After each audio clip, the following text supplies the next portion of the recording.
మన ప్రభువును రక్షకుడైన యేసుక్రీస్తు నామములో ఆధ్యాత్మిక స్నేహవృక్షము నుండి అందరికీ హృదయపూర్వకమైన వందనములండి. దేవుని పరిశుద్ధ గ్రంథము నుండి కీర్తనల గ్రంథం 34వ అధ్యాయము 19వ వచనము. నీతిమంతునికి కలుగు ఆపదలు అనేకములు, వాటి అన్నిటిలో నుండి యెహోవా వానిని విడిపించును. దేవునికి మహిమ కలుగునుగాక. నా ప్రియమైన సహోదరులారా, దేవుని యొక్క వాక్యము సెలవిస్తుంది, నీతిమంతులకు కలుగు ఆపదలు అనేకమైనవంటండి.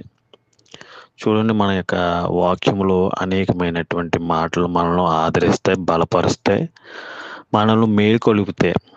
అదేవిధంగా కీర్తన గ్రంథంలో నీతిమంతుల మార్గము యెహోవాకు తెలియను, దుష్టుల మార్గము నాశనమునకు నడుపును.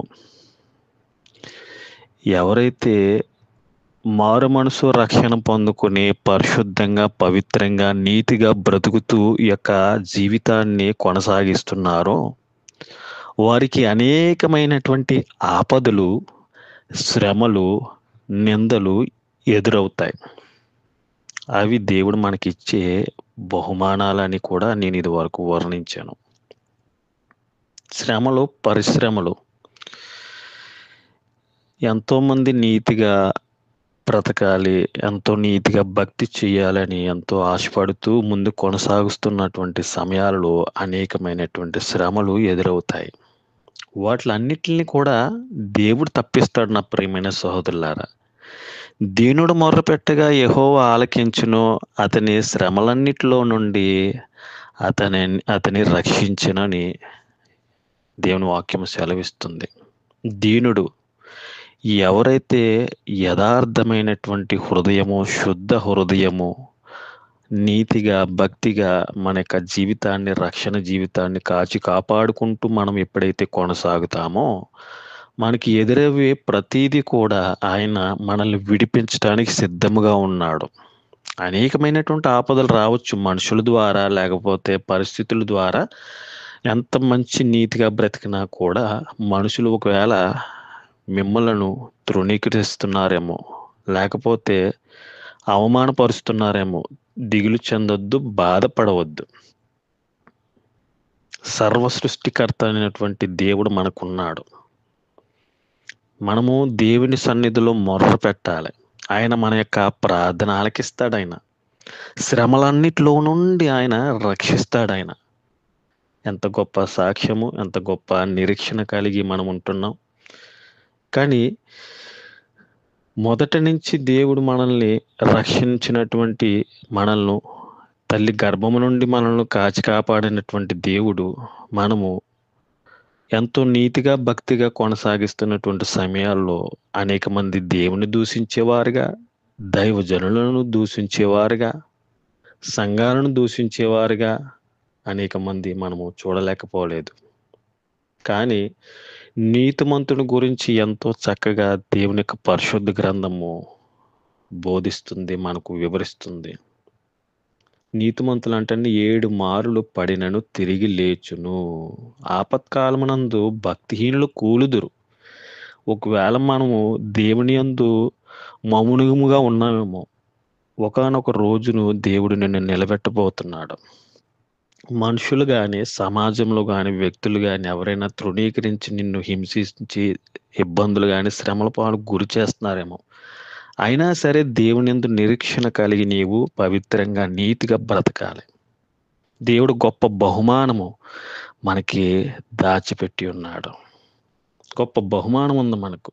దీనులు మొర్రపెట్టగా యెహోవా ఆలకించును. ఎవరైతే నిన్ను మనుషుల ముందు ఒకవేళ తృణీకరించి నిన్ను అవమానపరిచారేమో, కానీ నీ యొక్క అంతరంగం అన్నటువంటి నీ యొక్క హృదయంలో దేవుడు నిన్ను చూస్తున్నాడు.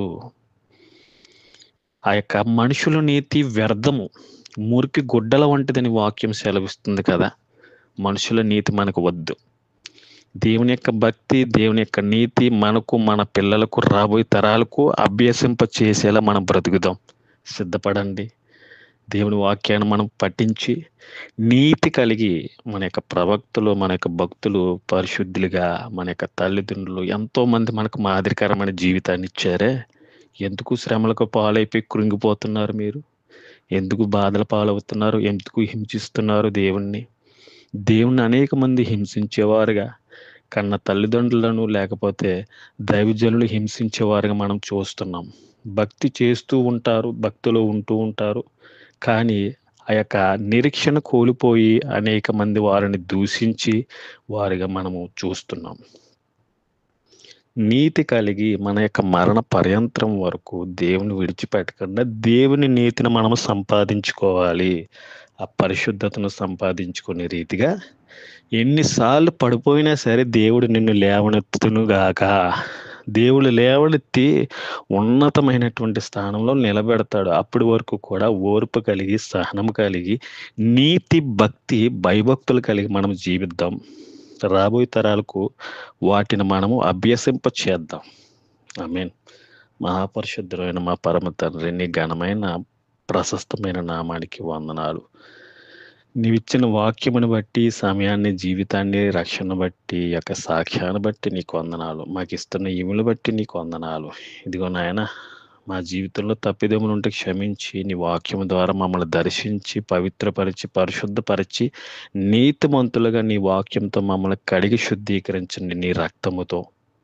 ఈ మాటలు విన్న ప్రతి బిడ్డలను ఆదరించండి, బలపరచండి. ఉన్నటువంటి స్థలాల్లో, పరిస్థితుల్లో, కుటుంబాల్లో, సమాజంలో, వ్యక్తుల్లో, అనేకమైనటువంటి రంగాల్లో పనిచేస్తుండగా నీ నీతిని, రాజ్యాన్ని వెతికేవారుగా మమ్మల్ని నాయన మీ సహాయం మాకు దయచేయండి. ఓర్పును, సహనాన్ని దయచేయమని మీ ద్వారా నేర్చుకుని మా నుంచి మా పిల్లలకు, మా యొక్క తోటి స్నేహితు బంధువులకు నేర్పించే వారిగా భయభక్తులు, నీతిని మాకు దయచేయండి. ఆపదలన్నీ తొలగించండి. అన్నిటిలోని ఘన విజయము దయచేసి మాకు అన్ని విషయాలలో నాయన మాకు ఎదురవుతున్న వాటన్నిటి నుండి విడుదలను ప్రసాదించమని, శ్రమల నుండి, నిందల నుండి మమ్మల్ని రక్షించి మమ్మల్ని ఓదార్చే నీవి తప్ప, నీ వాక్యము తప్ప ఇక్కడ ఈ భూమి మీద ఏది లేదు తండ్రి. విన్న బిడ్డలను ఆశీర్వదించి బలపరిచి నిత్య సత్యములో, సర్వసత్యములో నడిపించమని యేసు అతి పరిశుద్ధ నామములో ప్రార్థన మిక్కిలి అడిగి వేడుకున్నాం మా పరలోకపు తండ్రి. Amen. Thank you Lord. God bless you all.